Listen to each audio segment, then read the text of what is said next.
Hello students and the virtual world. We are going to do J.P. Morgan now. So we have Asia assisting us with the reading and the writing today. Everybody give Asia a round of applause.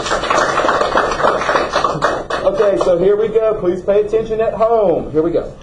Financier, art collector, and philanthropist, born on April 17, 1837 in Hartford, Connecticut.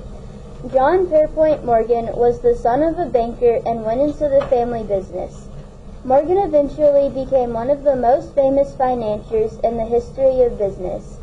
After working for his father, he started his own private banking company in 1871, which later became known as J.P. Morgan & Co. His company became one of the leading financial firms in the country. It was so powerful that even the U.S. government looked to the firm for help with the Depression of 1895. The company also assisted in preventing the 1907 financial crisis. So let's pause for a moment. What sticks out? How is he different than Carnegie? He was born rich, and Carnegie was born a poor immigrant. Okay? All right, so he was born rich and he became richer. And he had so much money, he was able to do what for our government? Give the government a loan to get out of a depression. That's some money, y'all. That's some money. Okay, and you have to be careful about people who are able to do that. If they're giving the government money, is it like we better keep an eye on that because like I scratch your back, you scratch mine. Okay, all right. So that's how much money he had.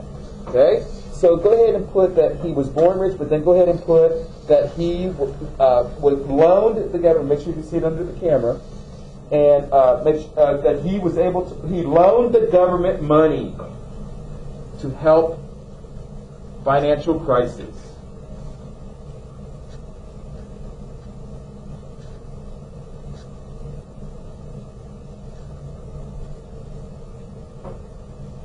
Okay, back to the reading.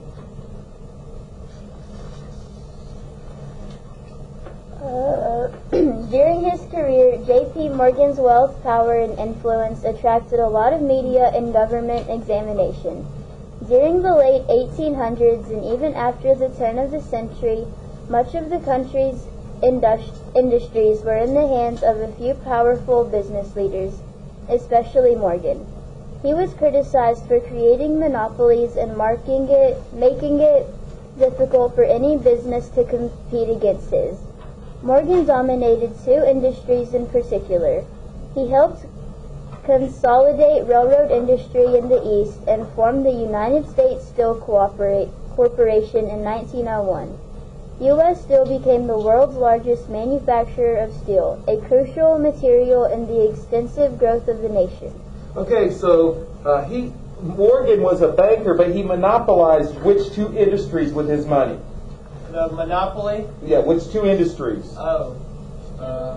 Steel and railroads. Very good. So put monopoly dash railroads and steel.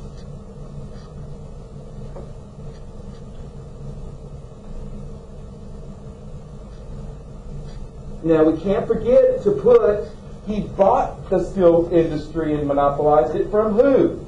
Carnegie. From Carnegie. So put he bought Carnegie Steel and renamed it what? U.S. Steel. Bought Carnegie Steel and renamed it U.S. Steel. Now if you look at the Pittsburgh Steelers helmet, oh my gosh, this stuff, you always bring up football stuff. Well, that's the logo of U.S. Steel, Pittsburgh. And guess what? Carnegie Steel was operating out of Pittsburgh. And of course, Morgan bought it, and that's the logo of the new company. What other helmet did I talk about this year? The 49ers, the Gold Rush. Okay? All right. Oh, by the way, the Philadelphia 76ers, 1776 is our birthday. Okay? So there's a lot of history on helmets. All right, so here we go. Back to the reading. The government became concerned that Morgan had created a monopoly in the steel industry and sued the company in 1911. The following year, Morgan and his parents and his partners became the subject of a congressional investigation by the Pujo Committee. Pujo's report revealed that a handful of men held manipulative control of the New York Stock Exchange and attempted to evade interstate trade laws. Okay, so he was avoiding laws, and he manipulated the what? The New York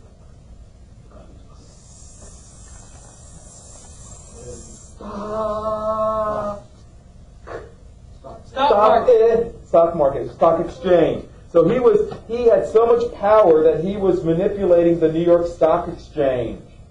Is that too much power? Yes, it is. So put that down as showing how much power he had with money. Do you think he went to prison? No. Would they now?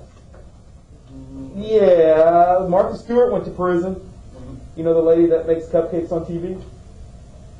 Well, because she had investments, and somebody on the inside of that company said, Martha, you better sell it because there's some bad news coming out tomorrow, and the stocks are going to drop. She sells it, and got cashed in. And next day, everybody else lost their money.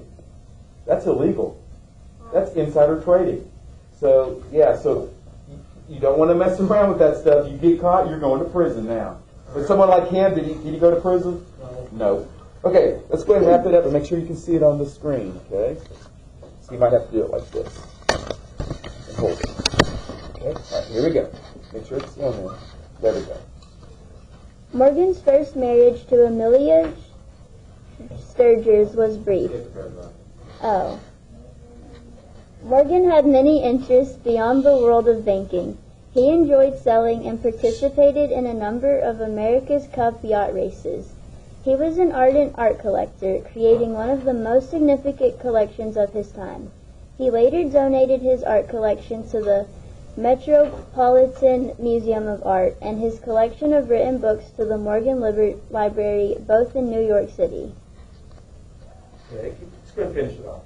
Morgan's first marriage to Amelia Sturgis was brief. She died a few months after their 1860 wedding. 5 years later, Morgan married Frances Tracy. The couple had 4 children, John Pierpont Jr., Louisa, Juliet, and Anne. Morgan died on March 31, 1913, in Rome, Italy. At the time of his death, he was hailed as a master of finance and considered one of the country's leading businessmen. Okay, so what can you put down with philanthropy? What is up there that makes him philanthropic? What can you write? Money power. Do what? He gave to the arts. Absolutely. He gave lots of valuable art to the New York Metropolitan Museum of Art. And does that help us as a country to have some clout with when it comes to culture? Like Rome and Paris and London, they're going, oh, y'all are a baby country and you don't have it. Well, he gives us puts us on the stage of art and culture. Okay, all right. And so what else did he? He gave away a lot of money. What else did he do? How much money did he give away? Did it say?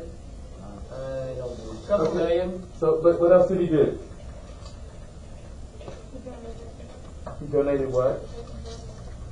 He donated books to the libraries. Absolutely. So you know these rich people had their own personal libraries at home. Now he made it available to the public. So that helps with education, right? Right? All right, so that shows a couple of things that shows that he was philanthropic. And we're going to close out on that. Thank you so much. Hey, let's give her a round of applause.